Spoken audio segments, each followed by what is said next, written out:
we identified the big opportunity, which is really the future of membership, the future of ownership, and decentralizing a company and giving ownership back to the fans, the stakeholders, the athletes themselves.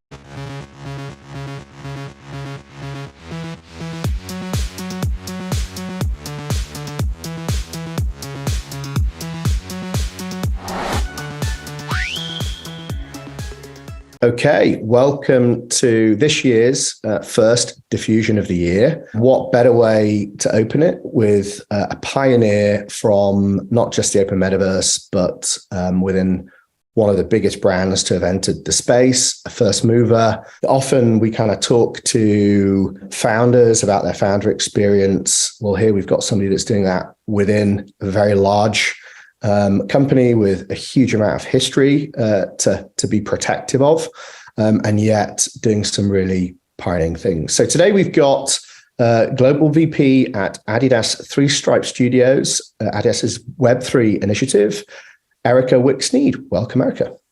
Thank you so much, Jamie. And hi, everyone. So thanks for joining us. I think most people can find you on Twitter as Hey Erika WS, or on Discord, I think it's just Hey Erika. As I said, you are Global VP at Adidas Three Stripe Studio. We're going to learn a little bit more about what that is, how it came to be, but also your personal journey as a founder within an organization. You've got a fascinating career, and I really want to understand what firstly brought you to the open metaverse and Web3 as an individual, but then how you managed to bring along the company that you were working with at the time into it. Previously, you were VP of Originals for a couple of years, I believe, where Web3 was more of a side hustle, and now you've managed to make it full-time, full hustle. We're going to deep dive into the Metaverse initiative, as it's called, which is a digital collectible range, with a number of different collaborations with Gmoney, Punks, Comic, Bored Ape Yacht Club, etc. It's a lot of very native brands. We're going to explore the world of virtual and connected gear and collectibles, and how brands can learn from you and your experience of being a first mover. And I think it's worth saying at the top end, really the initiative that you kind of brought about there, this kind of 30K NFT commercial drop, was really a first, not just in the context of sports and lifestyle and clothing and fashion, but more generally at a brand level. It kind of predated the Nike Artifact acquisition. And so took some real courage and or confidence in you, I guess, from Adidas to be that pioneering. Maybe just quickly, let's talk about you, your background, and how you came to work at Adidas, and also get started in Web3 at a personal level. Yeah, that sounds great. So, I mean, first off, thanks for having me. And, I appreciate everybody who's joining this live and also going to listen to the recording. I'm also probably most active on LinkedIn. So if you want to catch up with me there and shoot me some notes, that's another spot you could find me, further probe me and make sure if you've got something compelling going on, put it in front of us. Yeah, I have had a pretty wild ride. I feel like my career has been the dream job timeline for any 18-year-old boy, because I've gotten to work in the motorcycle industry, in action sports, in the automotive industry.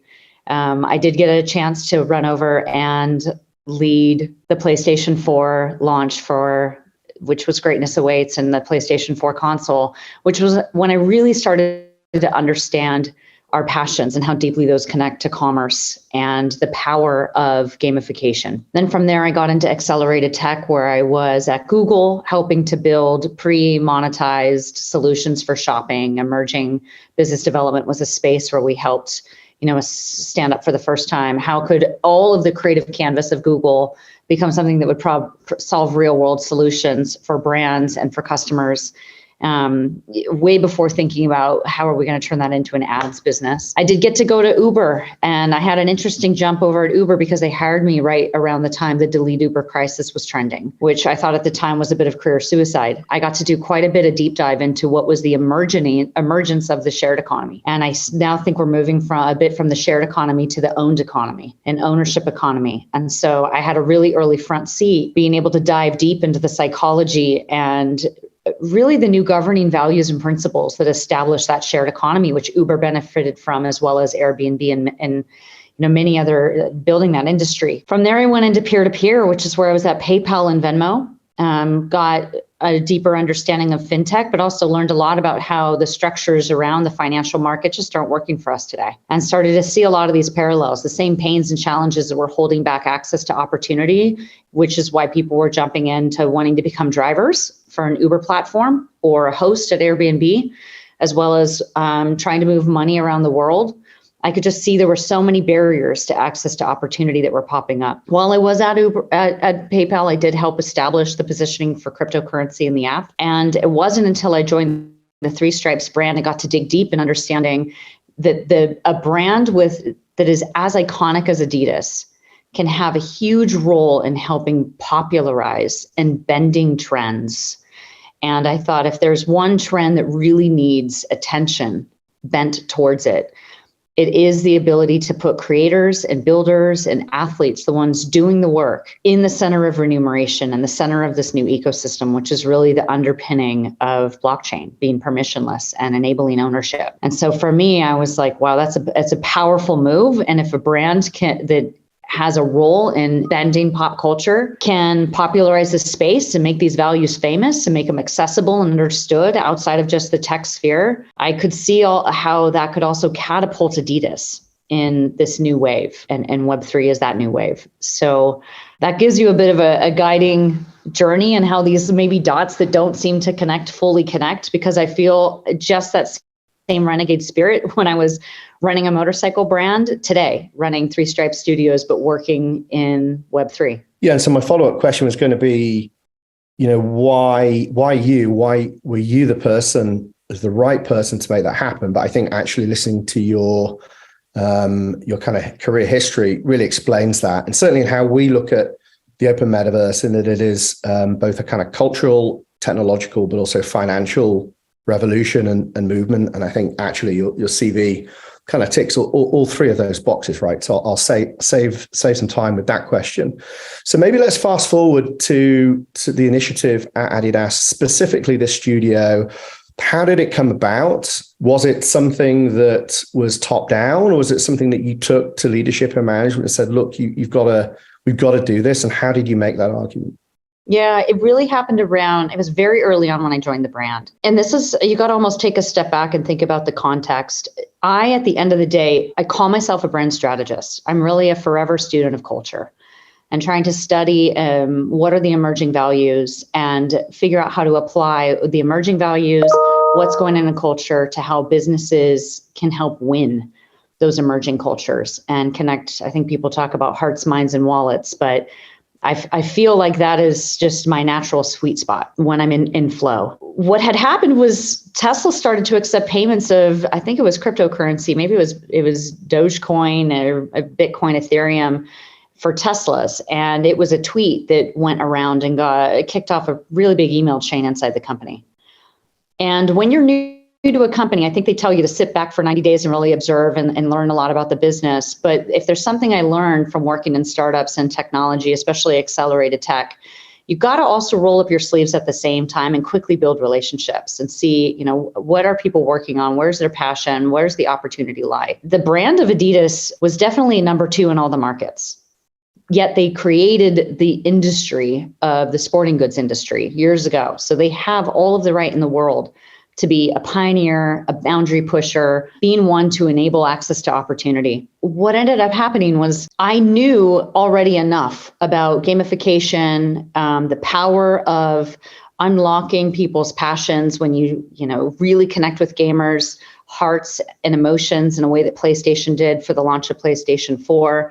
I had a similar formula that I had applied at other brands, and I grabbed this opportunity where the company was basically on this massive email chain saying, what should we be doing with cryptocurrency, to grab it as a chance to connect with those people on that chain.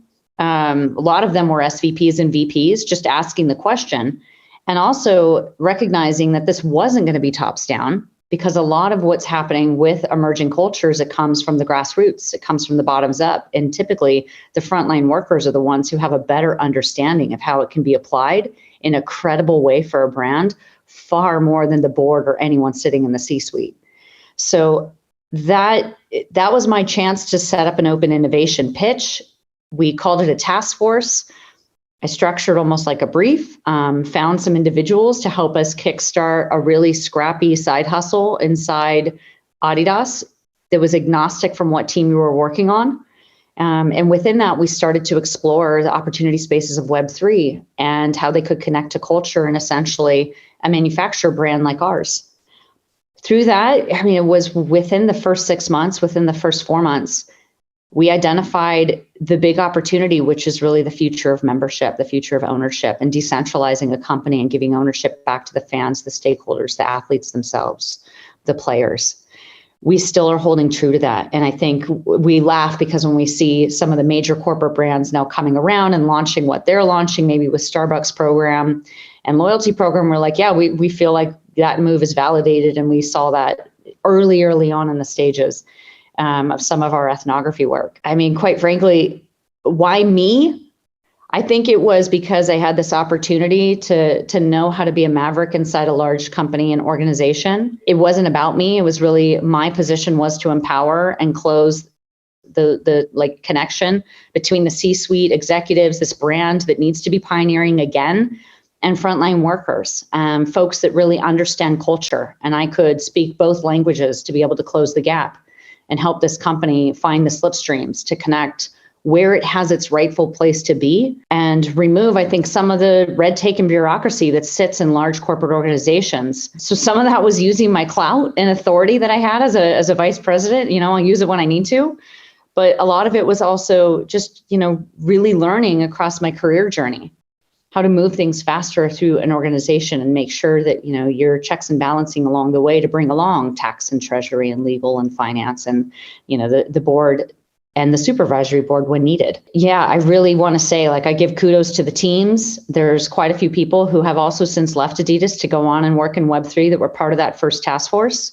But we've now also pivoted that task force and been doing a lot of upskilling and have hired an internal team who's dedicated to this initiative going forward. So it's no longer a side hustle, it's a full-time front hustle. Yeah, and I suppose, you know, you have kind of the perfect combination of credibility, exposure, as you mentioned, you know, knowing how to interact with various departments and levels of hierarchy, but then also nativeness, right? Those kind of three things creates that sweet spot to be a change agent in Web3 within an organization. So let's talk about into the metaverse, what it represents. You kind of referenced a couple of things: community, access, presumably identities are part of that. But maybe let's go through some of the specifics of what you've managed to achieve to date, for those that might not be as familiar. Adidas is probably one of the very first collaboration brands, especially Adidas Originals, the lifestyle brand. And you can see collaborations are everywhere and all around us now, and every brand is doing collaborations. Into the Metaverse was a chance for this brand to bring legitimacy and to use our big platform and our big spotlight to enable and empower this new emerging space of creators, of builders, of doers. There's a ton of passion. There's a ton of internal interest, but it's small. It's niche. It definitely didn't have a major spotlight. And when we launched and went public with the 30,000 token drop on December 17th, it was only a couple weeks after Facebook changed their name to Meta. So at that time, everyone was talking about Metaverse. I think it was really, you know, ticking up on the Google search bar. But nobody was really talking about NFTs too much in popular culture. That was still very emergent. People didn't quite understand what to do with it. And so we very much so wanted to bring awareness and attention to the values that are behind the communities that are standing up, the Punks Comics, that are standing up, the Bored Ape Yacht Club, as well as Gmoney. And so these partners were also very specific choices for us to make. Gmoney is an advocate. He's an educator. He's someone who has really tried to remove a lot of the barriers, make it very easy to understand what are the opportunities and how to safely get into the space. How, you know, to also, he's a champion against the grifting and some of the negative things that can happen within the space. I think Punks Comics, I mean, how easy is it to understand a comic book? Right? That's a really simple way to popularize and get people to understand what this technology can be and how creativity can be applied to technology to make it accessible and culturally relevant. And then the Bored Ape Yacht Clubs, right? They gave away IP rights and ownership inside every single one of the smart contracts for anyone that owns an ape in perpetuity. So it was pretty fundamental and groundbreaking what they did at the time, which is why Adidas wanted to work with those three partners in the start. What it is a chance to own stake in a brand new Adidas project and initiative. So yes, this brand has helped make other artists and creators at the top of their game even further millionaires, billionaires. However, I think in this new opportunity, there's a power shift where if you hold this token, we would like to add value back into the community where you can own and get remunerated for what it is we co-create together in the future. So we haven't even scratched the surface of what that looks like today. That's a lot of the heavy work that we've been building behind the scenes for the last year and a half. And we will start to realize in 2023. Yeah, and I think it's really interesting, that kind of ownership concept. So, we Outlier have always, in this context anyway, seen NFTs as a form of kind of atomized social media. It's like a social media without a platform. You can have a stake in that can allow you to express identity and belonging. And the fact that then that can also have some share in the economic value of a franchise that is collectively created is super exciting. How much education did you have to do for your core consumer base? Was that even a consideration? Did you think, well, actually, we're going to first serve the niche that is Web3, or how much was it about also bringing along your kind of core base? It's a great question. I think early on we saw the behaviors and psychology behind sneaker collecting and trading very similar to NFT collecting and trading. So there was already parallel behaviors. They were just in two separate, disconnected worlds. There's already people that are coming to Adidas Confirmed app on a day-to-day basis to pick up the next drop and then resell it on StockX or secondary platforms. That's the same behavior of coming in, getting access to the mint and being able to resell it on OpenSea or the marketplaces. So there was already parallel behavior between these two worlds. The other thing, we were trapped indoors, right, for at least a year and a half plus during the pandemic. And so I think people's virtual lives and the digitization of how we experience everyday life started to become more and more important to us as people. And as we also started to ask existential questions around like the crises of sustainability, environmentalism, carbon footprints, and consumption. Do we want to be consumers? And what does that look like? What's our impact on the world? And we were asking ourselves the question of like brand. How do we help more people get access? Inclusivity, equity, inclusion, and diversity became key words across the company after Black Lives Matter. So I feel like naturally what we care about as a brand and our core values, as well as what we do as a company, really had parallels in what blockchain and NFT trading and collecting behavior. So that didn't feel like a leap. As long as we could explain it to people in the company, they could make that jump with us. So we didn't make it too confusing for them to understand quickly why this was a space that had parallels already to what we offer and who we're serving. We did do pilots though, putting PO apps out as push notifications in the palm of our highest spend members in the Adidas Confirmed app. We had a 2-day comms plan that was going to further educate people and onboard them to what is a PO app? What does it mean? How do you go and redeem this? How do you get a digital wallet? But all of them got redeemed within 24 minutes and it surprised us. So we threw that comms plan away. We used it elsewhere as like helping educate people that didn't get access to the PO app. But that was our chance to, without telling them, they got whitelisted access to the drop, and we would reveal that information later on when we got closer to the December 17th drop. So we have brought them along for the journey, and then pushing that out and realizing that our app holders and shoppers already using Adidas, it just confirmed that these behaviors are something that they would go figure out on their own and by themselves. Another thing we learned too through this process in the drop, there's a lot of barriers to entry when it comes to getting into NFT collecting, trading. I kind of hearken it back to VR. Like I helped work on establishing virtual reality as a gaming headset at PlayStation. It's a pain in the ass to set up VR, right? It's a clunky device. You got to have all the special hardware. The content also doesn't always load. And then if you're using it, you were getting sick and nauseous because the feeling you could maybe sustain it for 15 minutes. Like you go through a lot of pain if you really want to try a very kick-ass emerging gaming experience. That's similar to how crypto was, because no one had removed those barriers and explained it. So we made a very conscious effort to do a simplified onboarding, do an educational series masked behind just getting people to go through the steps of minting and getting access to the Into the Metaverse token on December 17th. When we did that, we saw a lot of people for the very first time get off the sidelines and get in. Acquiring digital wallets, we saw the distribution of our tokens, 30,000 go to 21,000 unique wallets. Through the past year, it hasn't, I really was thinking, are we gonna see a reduction and a centralization? No, we still have about 20,000 unique holders.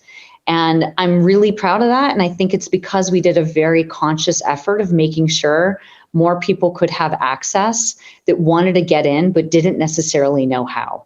And I think that's a really important piece of the layers of helping to onboard people in Web3. It's something big brands like ours has a responsibility as a huge funnel, and we're a very big funnel. We're a huge spotlight at Adidas. We can do that on behalf of brands, and we've also done that on behalf of some of our partners, such as Sandbox, Coinbase, bringing a lot of attention to Bored Ape Yacht Club, Punks Comics, Gmoney. Like they're in a very different place today than they were a year and a half ago when we first started speaking, which has been very exciting to see. So, I mean, obviously you're a public company, you're used to managing millions of consumers, both the good and the bad side of that, the challenges that come with it. Unlike, say, a new native Web3 initiative that all of a sudden effectively finds themselves as a public company without all the infrastructure and lawyers and PR teams and comms teams, what's different about operating within the Web3 community versus just being a large company with consumers and a degree of public accountability? Is it harder, do you think, or is actually there's as a company of your scale, it's quite, There's more risk. And you have to find the sweet spot of wanting to be a pioneer and a renegade who's, doing cool shit in culture that's going to get talked about, going to build brand heat, going to get people to take interest and really feel like Adidas is credible and a brand that they want to connect with that represents them. And at the same time, how do you mitigate risk? Because we're a 75-year-old brand who has a lot of legacy and intellectual property and partnerships that we need to we got to constantly be talking about de-risking. There is a sweet spot in between that, which I think we're constantly debating and trying to find. Even getting into this space with, look at this last year and how the catastrophes have just fallen upon the cryptocurrency space with like 3 Arrow collapsing Luna, and you got FTX. Like, we don't want to be embroiled in those conversations. We want to also help be part of the solution of decoupling the collection of digital goods from and participating in the space from the negative behaviors that can happen, while we need to still get regulation figured out and establish ethics around fintech, crypto, the space as well. That needs to continue to happen. So I think as a brand, we're constantly looking at that, the intersection of those two things. And that's a challenge to navigate. So I would say the risk, as well as balancing that with trying to be perceived as a hot, interesting, compelling brand that's relevant to youth culture. And I guess that's why it makes sense to have somebody that is a career brand strategist, because effectively you're both creating brand equity, you're building brand equity, at the same time you're protecting it, right? You're making sure that you're not doing anything that damages it, and you're navigating that really, really fine line that most organizations just aren't even prepared to kind of take that risk. So maybe let's look forward. We've got a couple of minutes left. What trends are you excited by? If we're thinking about virtual gear, I think as you guys call it, what does that mean? How are we going to see these things? What innovations are going to be driving that in 23 and beyond? So it's a great question. And this is the thing that I'm actually sitting in a workshop right now, working through some of the things I'm most excited about. I think that this year, in this crypto winter, in this market and a down market, it's a huge opportunity. It's an opportunity to find the people who really got in for values, who cared about the same reasons and the same things that got Adidas to stay up late, to get out of bed early, to make products that are best for the athlete. It's why Adidas Originals started. Its original store for Adidas Originals was a flea market. I mean, a total cultural exchange of craft. Now I think what's going to happen is a lot of the grifting and the bad behavior and some of the folks that were in it for the quick cash grab are on the sidelines. And the people that weren't necessarily in it because they wanted to build and make the space show up and make the space better, are looking for other opportunities at the time. So it's a chance to reconnect with the soul of why we all really truly believe in blockchain, in transparency, in ownership, and this ownership economy, and want to double down on our investment of time and money. So I think that's something that gets me excited. As a result, I want to do business models that are profitable and generate revenue. I want to be the most profitable business unit in Adidas. Don't get me wrong, but I want to do it by proving that there are business models that enable the remuneration of the community inside the stuff that we bring to market, not just paying the elite celebrities or giving too many frameworks and narrowing in on what you can and can't do with the brand with this intellectual property. Don't get me wrong, there's nothing more important to Adidas than the three stripes, IP. When you see those three stripes, there's an emotional connection, there's history, there's legacy, there's lore, it's so important to us. But there's a way for us to start to give back to the community, to the builders and the creators and the athletes that have helped establish the three stripes. And that's what I want to do, is start to find those new business models that bring them in on it, and help them also make not only some of the social currency and cloud, but give them a bigger platform as a result of participating and co-creating with us next year. So that's going to show up in different ways. That's what I get most excited about, is really purpose and purposeful brand strategy is baked in because it's on chain. And I know when we were talking off air, one of the reasons why you were keen to come on Diffusion was really to extend an open invite to innovators, founders, creators to collaborate with Adidas. How do they go about doing that? How do they reach out? Where can they find you, other members of your team? And are there any specific initiatives that you're going to be driving in 23 that they can get involved in? Yes, you can jump in our Discord. We have a holders chat. I spend a lot of my time there, but we have a general chat that's moderated 24/7 by 6 incredible mods. Come find us there. Opportunities, if you have them for the brand, they pop up. They come to us and we see them all. You can always reach out to me on LinkedIn as well. I think this is an invitation because you have a pretty unique community, Jamie. You guys are speaking to the builders and the futurists, and we want to stand with them and for them. And so I think it's an opportunity for us as a brand to take some of those, big ideas and aspirations that we have and say, we don't know all the cool shit going on. So reach out, let us know we're here, and we'd love to be a part of the journey. Thanks so much for coming on, Erika. I know a lot of people find it really inspirational. Once again, I think people can find you at Hey Erika with a K on the end, WS on Twitter, Hey Erika on Discord. As you said, people can find you also within the Adidas Discord. Big thanks for coming on. I think we'll have a very short break when we're going into the next session. But thanks for coming on, and also all the work that you're doing at Adidas to help promote and spotlight the space and its creators. Thank you so much.